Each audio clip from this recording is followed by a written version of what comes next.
একদিন মার কাছে তার ছেলে গিয়ে বলল যে মা, আমি একটা মেয়েকে ভীষণ পছন্দ করি। তো মা বলল, আচ্ছা ঠিক আছে, তুমি একদিন বাসায় নিয়ে এসো।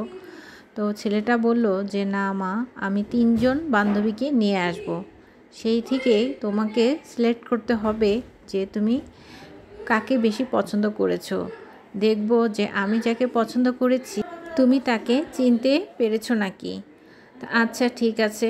তো একদিন সে 3 বান্ধবীকেই নিয়ে আসলো। এখন মা নাস্তা দিয়েছে, নাস্তা খাওয়া হয়েছে।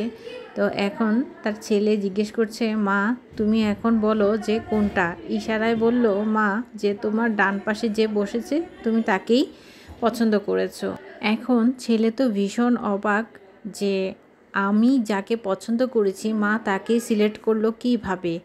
তো পরে মাকে জিজ্ঞেস করলো, মা আমি যাকে পছন্দ করি তুমি তাকেই বলেছ, কিভাবে এটা সম্ভব।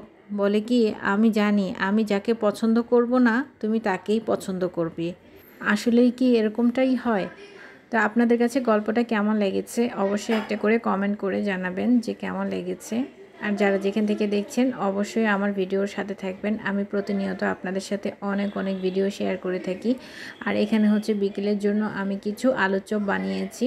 তো আলুর চপ আসলে বানাবো, আলু সেদ্ধ করে নিয়েছিলাম। তো যেই ঘটনাটা হয়েছে, মানে বেসন বেশি ছিল না।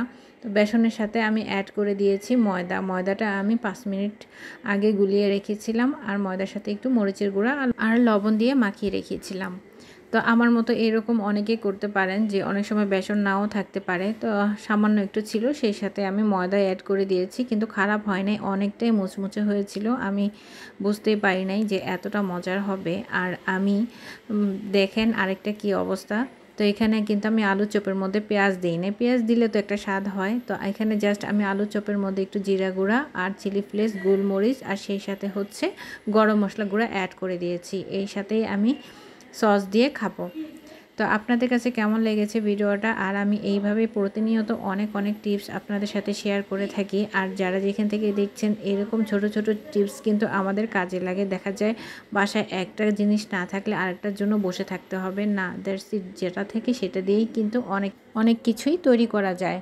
তো যাই হোক বন্ধুরা, আশা করি যারা এতক্ষণ আমার ভিডিওটা দেখেছেন আর ভালো লেগেছে, অবশ্যই অনেক কিছু আপনারা জানতে পেরেছেন। আর আরও সামনে আপনারা অনেক কিছু জানতে পারবেন। আমি কিন্তু দেখা যায় একটা উপকরণ দিয়ে আমি অনেক কিছু আইটেম বানিয়ে ফেলতে পারি। তো ঘরে যা থাকে আমি তা দিয়েই ঝটপট যে কোনো কিছুই বানিয়ে নিতে পারি। যে কোনো একটা সবজি দিয়ে একটা আইটেম করে নিতে পারি, যে কোনো একটা কিছু দিয়ে আমি যে কোনো আইটেম বানিয়ে নিতে পারি একটু ময়দা দিয়ে।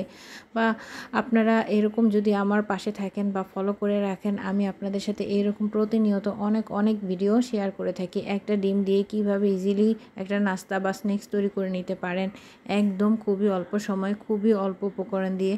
তো যারা যেখান থেকে দেখছেন অবশ্যই সবাইকে অনেক অনেক ধন্যবাদ। এতক্ষণ যারা আমাকে সময় দিয়েছেন ধৈর্য ধারণ ধরে, থ্যাংক ইউ সো মাচ।